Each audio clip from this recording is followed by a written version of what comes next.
Hey there, I'm Ryan Woldt, host of the Coffee People, Coffee Smarter, and Coffee With podcasts. Wow, that might be too much coffee, if that's even a thing.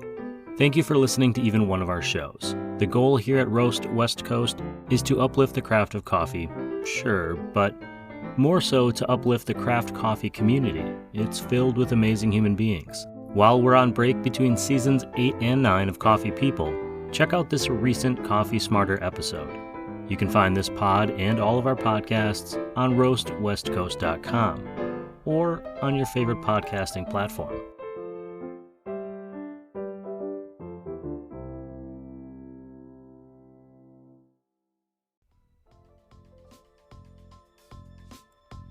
The Coffee People podcast is presented by Roastery Coffee Packaging. Roastery is the digital printing company that makes custom printed packaging for coffee products. They create packaging that make even small roasters look like a really big deal.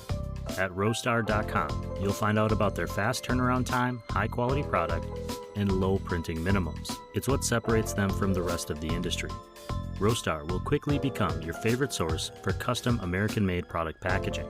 They work with small, mid, and large coffee roasters, so if you're ready to upgrade your coffee packaging, go to roastery.com to learn more and connect with the team. Link in this podcast's show notes.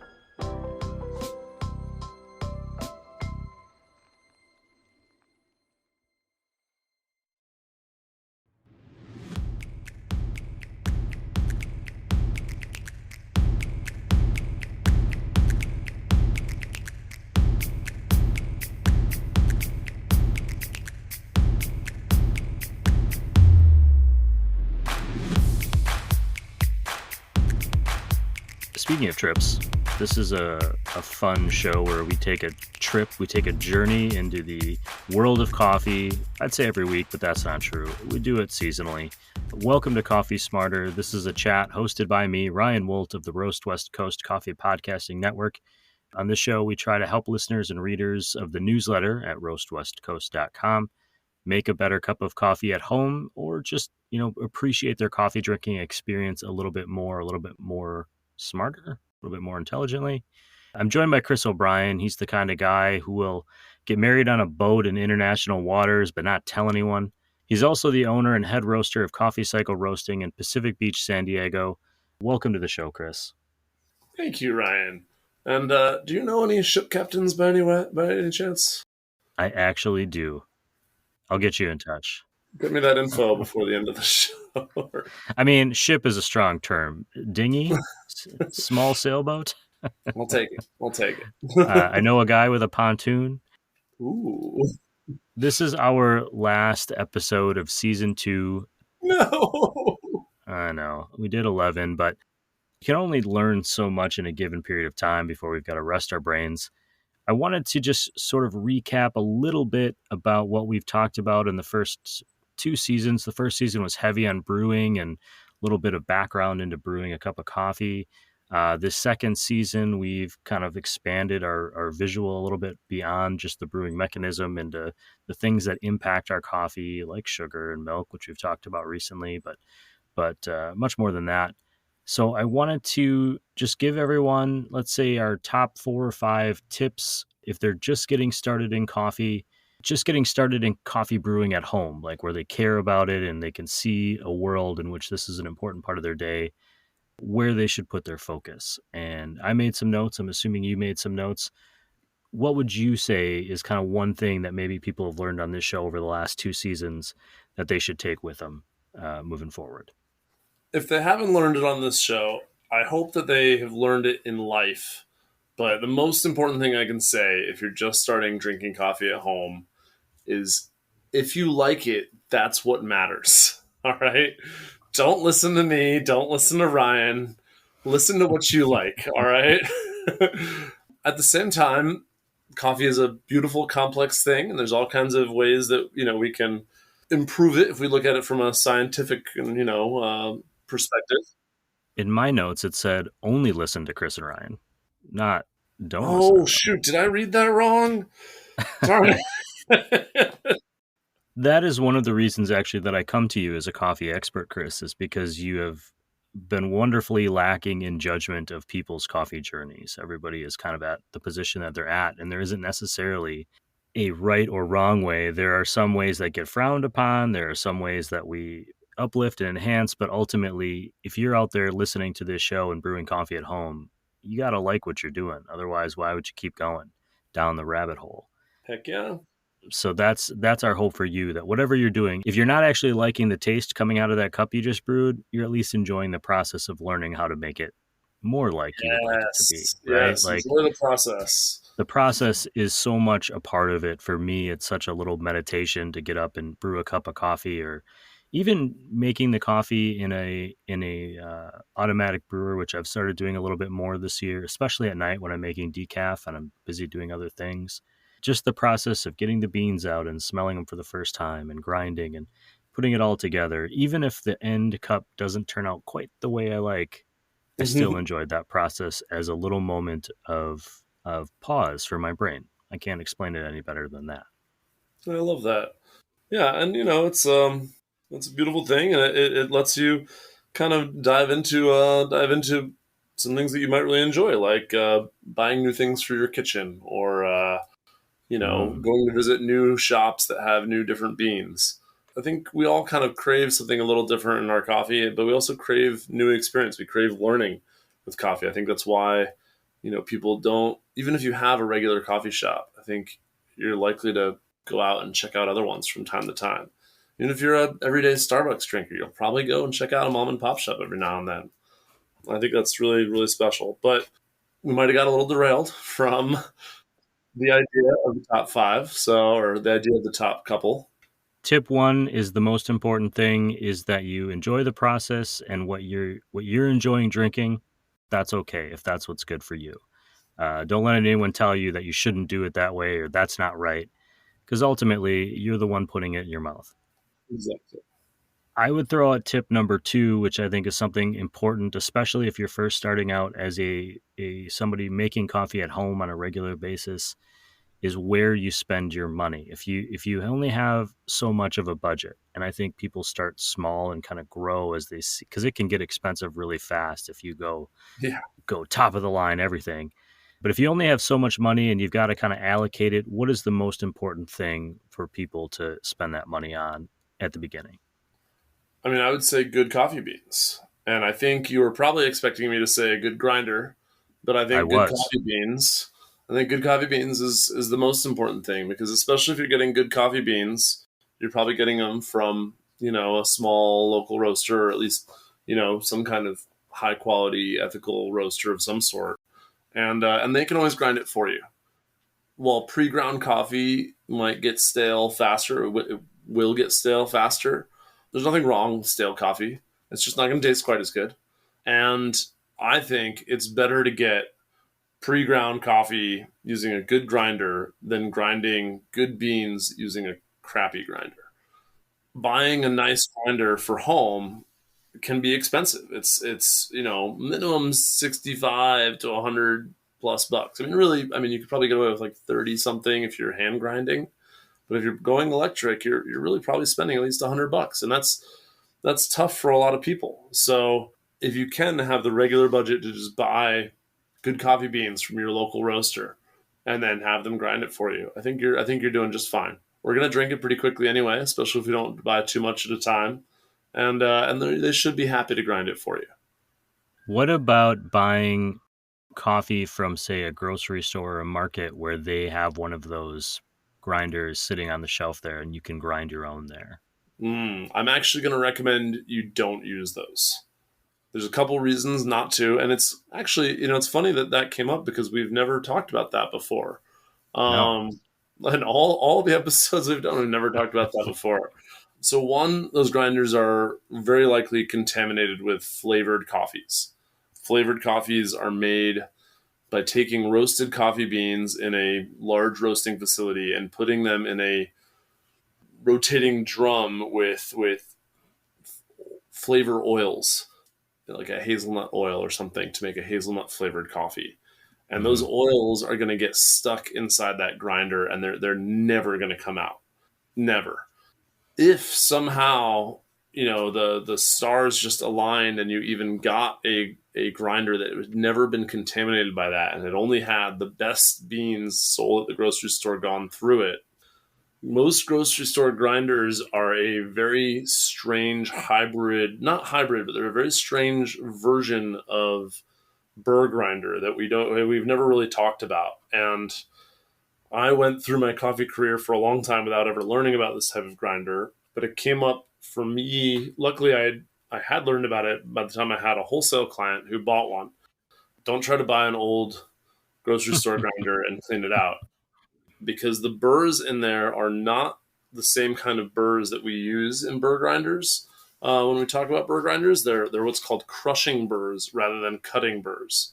A cutting burr is like a flat or a conical surface with a lot of like not super sharp edges, but kind of these like little angles that are somewhat sharp, but not, they're not going to cut you too easily, but they cut the beans apart.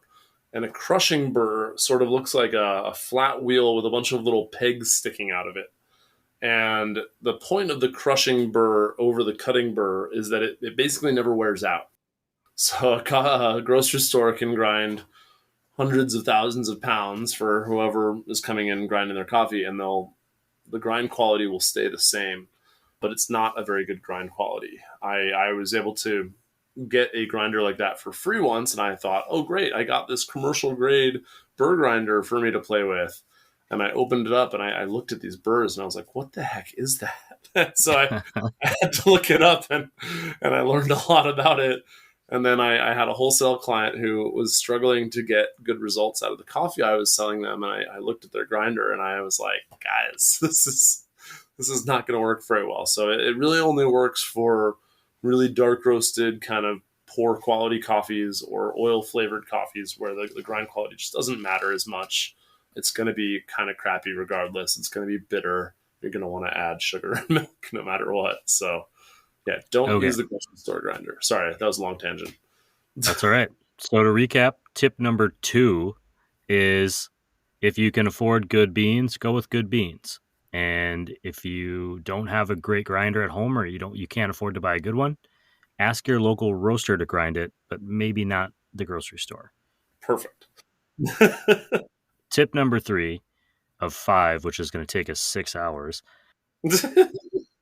And this is one that I didn't put as much stock in up front. This is coming from me, and it's just an overall general qualitative comment that the water that you're using to brew your coffee at home matters, in that it does impact the flavor of your coffee. Where you live, the water coming out of your faucet and tap will be different. So if I buy a coffee in one county and then I go home and brew it in another county, it's probably going to taste a little bit different because the water might be different or the water table is different.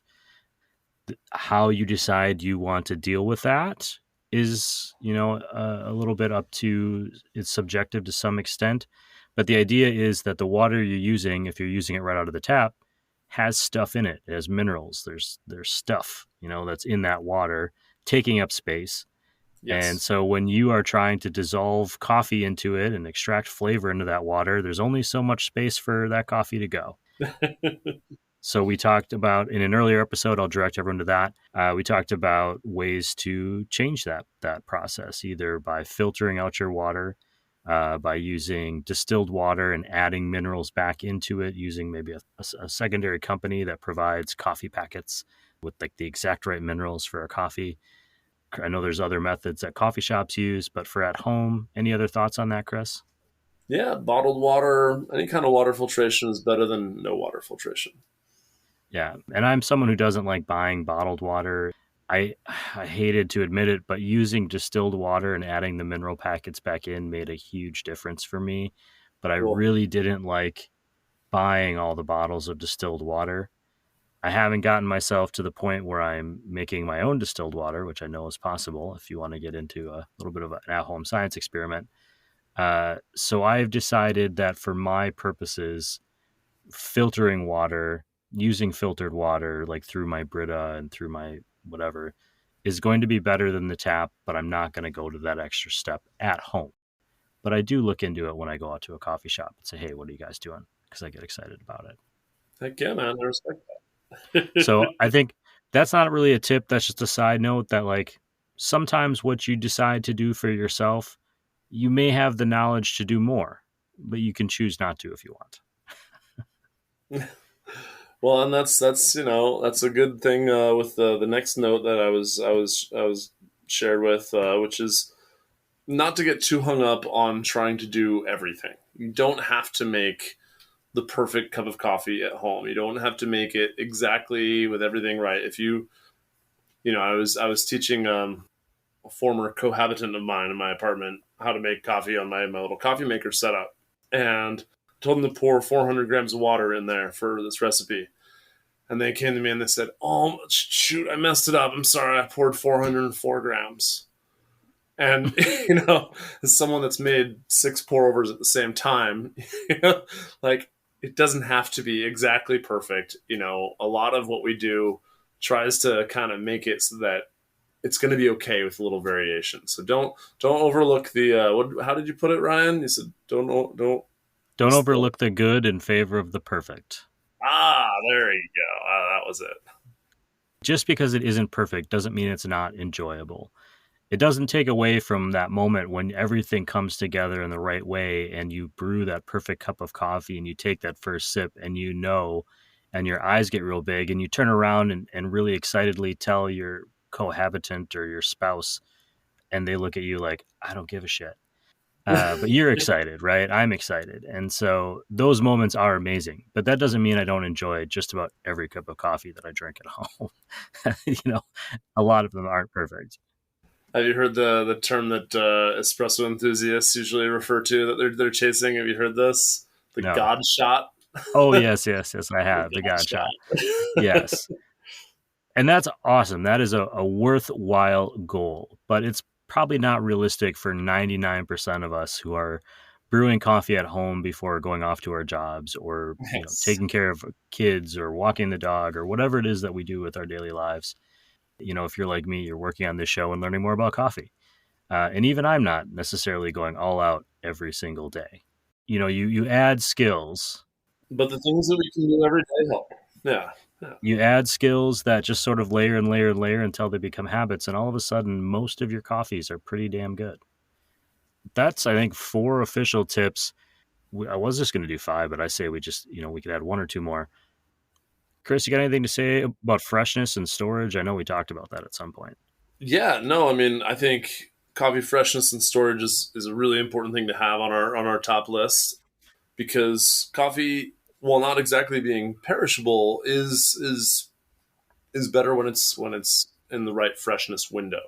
So I'll say, trying to store your coffee so that it's not being assaulted by light and heat, or by, all the flavors and smells that are on the inside of your freezer. Trying to store it in the back of a cool, dark cupboard with, an airtight container, ideally with the air squeezed out of it, like a plastic bag or something. Just try to keep it fresh if you can, but also knowing that coffee can be too fresh, and that you do want to wait at least a couple days, if not a week or so, from roast before you drink it. And that's something that a lot of people that have been getting into this whole coffee thing for a while still don't always know. Especially with espresso, you don't want it to be too fresh. That can be a real problem, or a real opportunity. If you let your coffee age a little bit before making an espresso out of it, it can be a lot better. So yeah, just paying attention to freshness, paying attention to how you store it, and knowing that what you think you might know might be different, which kind of leads us to number six pretty well, which is to ask around for advice, to look for more information, to always be learning, to always listen to this show and know that I'm wrong sometimes, and what I like might be something that you don't like, and that's okay. And just always be trying to be better, because so much goes into this beverage that we take for granted. This is a lot of the reason you and I both got into coffee and do this sort of show, is that there's a lot of passion behind what makes your daily cup of coffee. And it's not just your passion in your kitchen at home. It's not just the roaster's passion who made it for you. It's the people that are growing it, the people that are harvesting it, the people that are exporting it and importing it. And it's an incredible journey that this beverage takes to get to your palate every morning. And so just to respect that and just always try to remember that and appreciate it and try to do a little better by it. I would close this out by saying, just expanding on that note, and by saying, if you've listened this long, I mean, let's be honest, if you've suffered through the first 2 seasons of this show and the numerous episodes of Coffee Smarter on the Roast West Coast original podcast, you obviously care about your coffee. And if you care about your coffee, take a minute to care about the people that are roasting it, the people that are growing it, the people that are shipping it, and realize in a good way that you, wherever you are, drinking your coffee or brewing it in the morning at your home, you are connected to this entire network of people around the world. And that's my favorite thing about coffee generally, is how at any given moment I can both simultaneously feel connected and small in a good way. Like I'm only one part of this little cog that creates opportunity, that creates community, that is like the lubricant for conversation and brings all these interesting people together that may have never come together before. The coffee shop it's the reason why revolutions begin in coffee shops, and why couples get together and end up getting married in coffee shops, and books are written, and it's an incredible environment and an incredible industry to be a part of. And I'm grateful that I even get to kind of step around the edges. Well, I'm happy to have you here with me, Ryan, and this show is just a real pleasure to be a part of. Thank you. You're welcome. And if you're out there listening, it's never just me and Chris. It's me and Chris and the train. Toot, toot.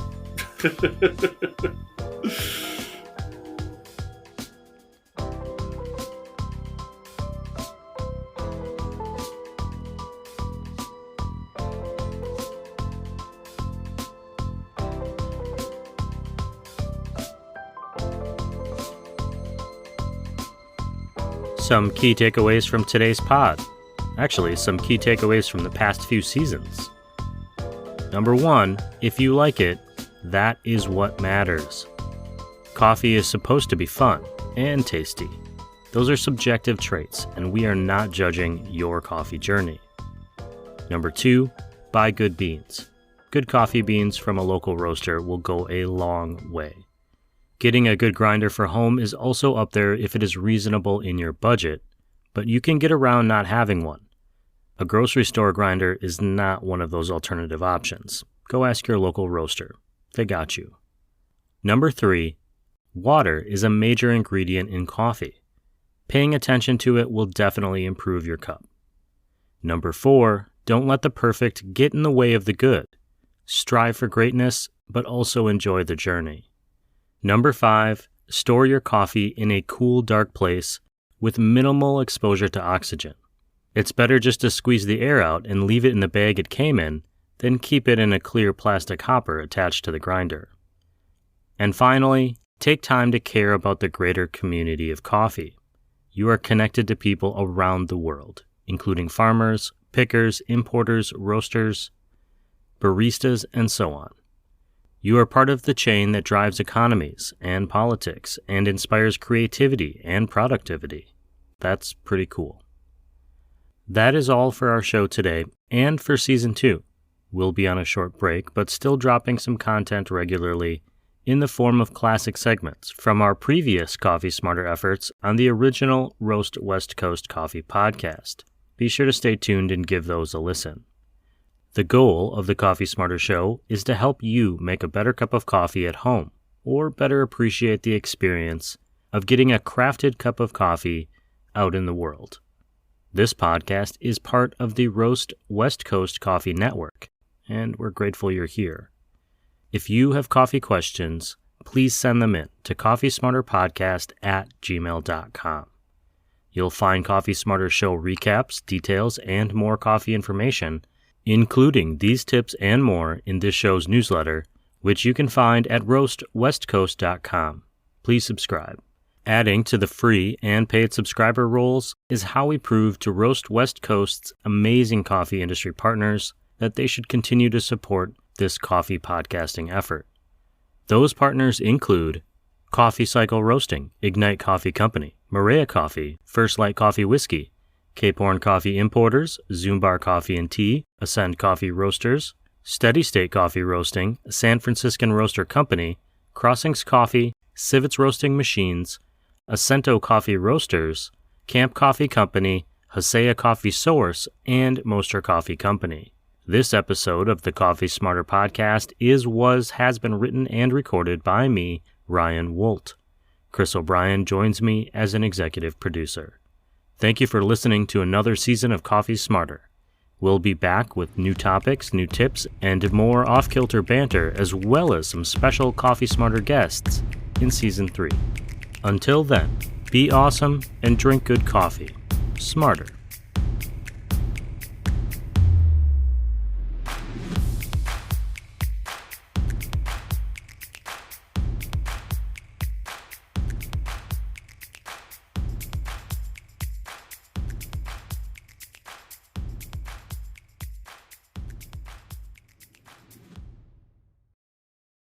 Yeah, actually, we booked our Airbnbs in Italy and Portugal for our trip next year, and I actually booked them based on where there was the most congregated coffee shops in the towns we were going to. Wow. So if that says anything about my priorities, when people go, what do you want to do? What tours do you want to take? And I'm like, well, where are the coffee shops? I wonder, is Narcan effective on caffeine overdoses? Narcan, that stuff they give you, I mean, that is a huge leap from my little nice conversation about Italy. I don't know. I guess we'd have to do some research. Maybe episode 1 of season 3, everyone. I just worried about your health,